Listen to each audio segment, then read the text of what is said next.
भारत के संविधान से संबंधित महत्वपूर्ण सेगमेंट और कॉन्सेप्ट क्लियर करने वाले हैं। ये जो सेगमेंट होगा ये भारत के संविधान से संबंधित होगा।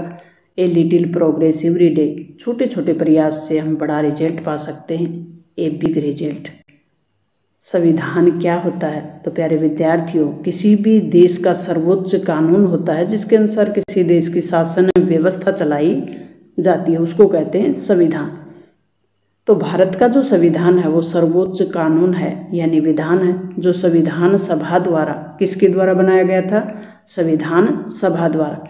26 नवंबर 1949 को ये पारित हुआ और 26 जनवरी 1950 को ये प्रभावी हुआ, यानी लागू हुआ। ये जो 26 नवंबर है ये संविधान दिवस के रूप में मनाया जा रहा है 2015 से। कब से मनाया जा रहा है? 2015 से लगातार मनाया जा रहा है। 26 जनवरी को हम गणतंत्र दिवस मनाते हैं, ये बताने की जरूरत नहीं, सभी को पता है, क्योंकि इस हमारा देश का संविधान लागू हो गया था। और राष्ट्रपति जो पद है वो हमारा अप्रत्यक्ष रूप से जनता द्वारा चुना जाता है। इसका मतलब है भारत एक गणतंत्र है। कॉन्स्टिट्यूशन ऑफ इंडिया भारत के संविधान को बनाने वाली एक सभा थी जिसका क्या नाम था? संविधान सभा। तो प्यारे विद्यार्थियों, ये संविधान सभा थी और इस संविधान सभा में पहले 389 सदस्य थे। शुरू में जब चुनाव हुए तो 389 सदस्य तय किए गए थे कि ये लोग मिलकर संविधान बनाएंगे, लेकिन पाकिस्तान के भारत से अलग हो जाने से, भारत विभाजन हो जाने से 299 सदस्य रह गए थे। और इसमें से जो अंतिम समय में लास्ट में जिन लोगों ने हस्ताक्षर किए वो थे 284 सदस्य। इनमें से 15 महिलाएं थी। तो भारत के संविधान को लिखने में 299 सदस्यों का योगदान था।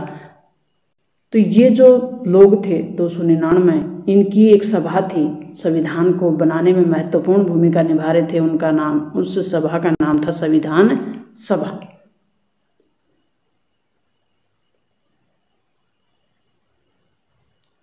अब हम संविधान सभा से संबंधित महत्वपूर्ण प्रश्न क्लियर करेंगे। संविधान निर्माण किस योजना के तहत हुआ था? तो कैबिनेट मिशन योजना भेजी गई थी। ब्रिटिश सरकार के कैबिनेट मंत्रियों की एक मंडल भेजा गया, उसका नाम था कैबिनेट मिशन।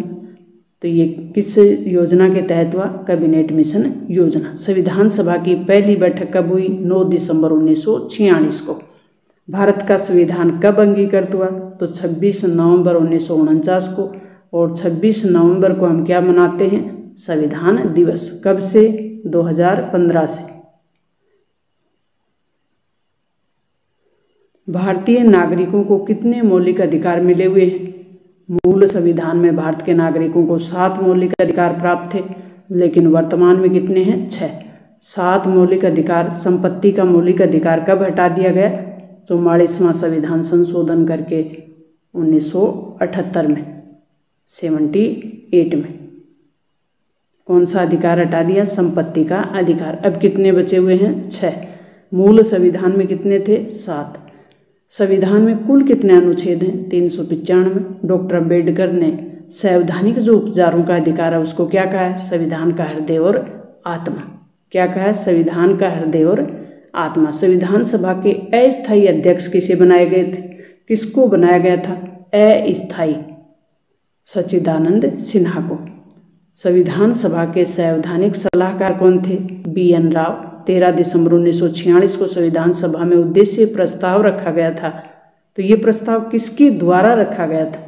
तो ये रखा गया था देश के प्रथम प्रधानमंत्री पंडित जवाहरलाल नेहरू द्वारा। कब रखा गया? 13 दिसंबर 1946 को। इसी दिन स्थायी अध्यक्ष भी बना दिया गया। किसको? डॉक्टर राजेंद्र प्रसाद को। 11 दिसंबर को बना दिया था डॉक्टर राजेंद्र प्रसाद को। 9 दिसंबर को सच्चिदानंद सिन्हा को क्या बनाया था? अस्थायी अध्यक्ष। 11 दिसंबर को 2 दिन बाद ही 11 दिसंबर को किसको बना दिया? डॉक्टर राजेंद्र प्रसाद को स्थायी अध्यक्ष बना दिया गया। और 13 दिसंबर यानी 11 दिसंबर के 2 दिन बाद संविधान सभा में उद्देश्य प्रस्ताव रखा गया था।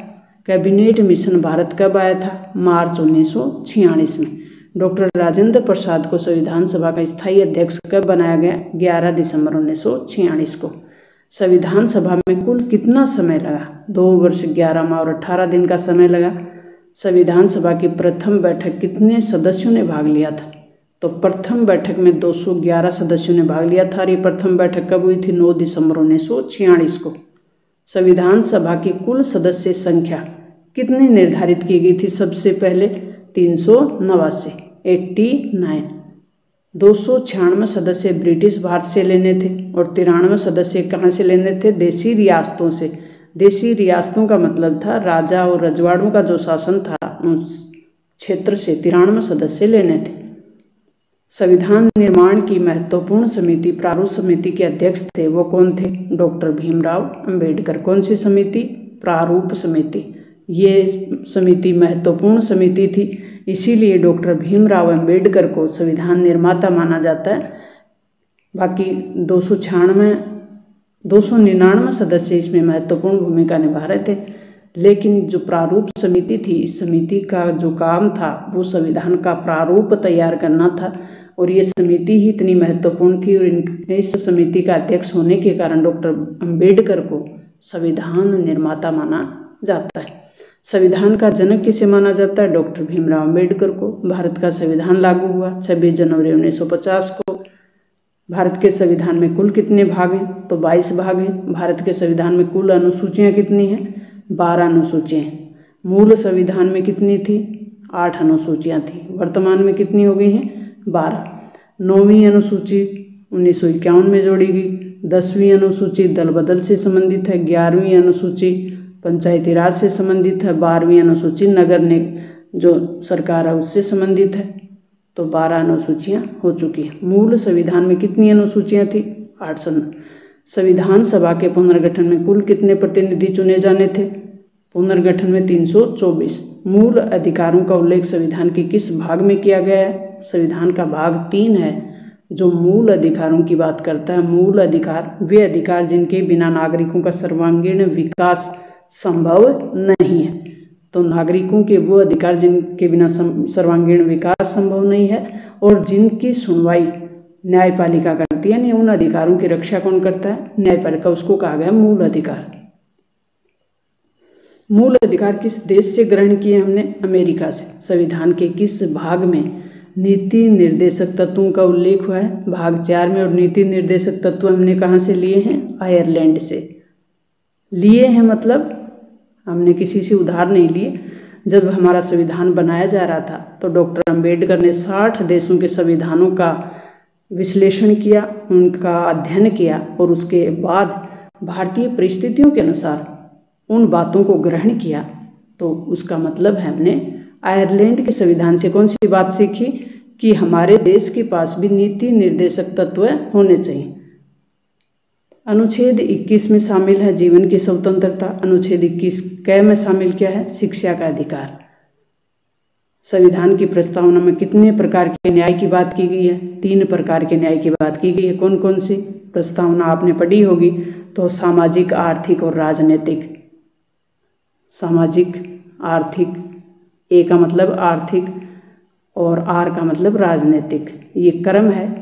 प्रस्तावना को आप ध्यान से पढ़ें तो 3 प्रकार की न्याय की बात की गई है। समाज के दृष्टिकोण से, अर्थव्यवस्था के दृष्टिकोण से जो अंतर है गरीब और अमीर के बीच की जो खाई है उसको कम से कम करने के लिए तो पूरा प्रयास किया जाएगा। राजनीतिक मतलब प्रत्येक नागरिक की राजनीतिक भागीदारी समान होगी, ऐसा प्रयास किया जाएगा। संविधान की प्रस्तावना को क्या कहा जाता है? तो संविधान की प्रस्तावना को परिचय पत्र कहा जाता है। भारत के संविधान के किस भाग को आत्मा भी कहा जाता है? तो ये भी प्रस्तावना को कहा जाता है, परिचय पत्र और संविधान की आत्मा। संविधान में मूल अधिकारों का संरक्षक किसे माना गया है? न्यायपालिका को। भारत संपूर्ण प्रभुत्व संपन्न लोकतांत्रिक गणराज्य कब बना? जब देश का संविधान लागू हो गया 26 जनवरी 1950 को। संविधान भारत में बनाया गया था। तो संविधान में भारत को क्या बनाया गया है? फेडरलिज्म या राज्यों का एक संघ? तो राज्यों का एक संघ। भारत एक गणराज्य है, इसका अर्थ क्या है? भारत का राष्ट्रपति है वो जनता द्वारा अप्रत्यक्ष रूप से चुना जाएगा। तो प्यारे विद्यार्थियों, ये बिल्कुल क्लियर करके छोटा सा कॉन्सेप्ट डाला हुआ है कि गणराज्य का मतलब क्या होता है। क्या भारत गणतंत्रात्मक है तो क्यों है? विश्व में सबसे बड़ा संविधान किस देश का है? भारत का ही है। संविधान में समवर्ती सूची कहाँ से ली गई है? ये हमने ऑस्ट्रेलिया से ली है। तो प्रस्तावना में हम भारत के लोग शब्द का क्या अर्थ है कि भारत में जो संविधान बनाया है वो भारत के लोगों ने बनाया है, भारत की जनता ने अप्रत्यक्ष रूप से अपने प्रतिनिधियों के माध्यम से बनाया है, और अंतिम जो शक्ति है वो भारत की जनता के पास है। भारतीय संविधान की प्रस्तावना में पंथ निरपेक्ष शब्द है वो कब जोड़ा? 42वें संविधान संशोधन द्वारा। पंथ निरपेक्ष का क्या अर्थ होता है कि राज्य की नज़र में कोई भी धर्म है वो विशेष नहीं है, सभी धर्मों के प्रति समान भाव का दृष्टिकोण होना क्या कहलाता है? पंथ निरपेक्षता। संविधान में हमारे राष्ट्र का उल्लेख किस नाम से हुआ है? भारत और इंडिया के नाम से। क्या मूल संविधान में भारतीय नागरिकों को कर्तव्य दिए गए थे? मूल संविधान यानी जब संविधान लागू हुआ तब कर्तव्य दिए थे। मूल कर्तव्य कितने हैं वर्तमान में? 11। तो मूल संविधान में नहीं थे तो कब जोड़े? 1976 में 42वें संविधान संशोधन द्वारा। भारतीय नागरिकों के लिए कर्तव्यों का प्रावधान संविधान में कब किया?